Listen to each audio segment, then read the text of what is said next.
6 नंबरची आज्ञा सांगितली की खून करू नका.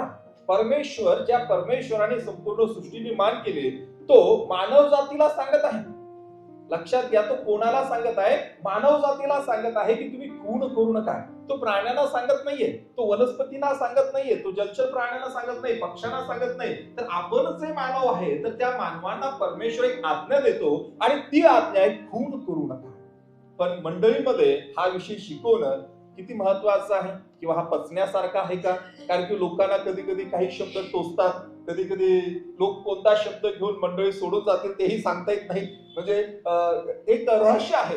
लोकांना काय कारण लागते मंडळी सोडण्याचं, तर मला वाटतं एखादं पुस्तक लिहिलं तरी देखील ते अपुरच पडणार आहे. परंतु देवाचं वचन जर सांगतं आणि खुद्द जर परमेश्वर लोकांना सांगतो, तर मला वाटतं पालकाने त्या गोष्टी सांगितल्याच पाहिजेत. खून करू नका हे मी स्वतः लिहिलेलं नाही, कोणीच लिहिलं नाही, परमेश्वराने लिहिलंय आणि मानव जातीला सांगतो की तो खून करू नका.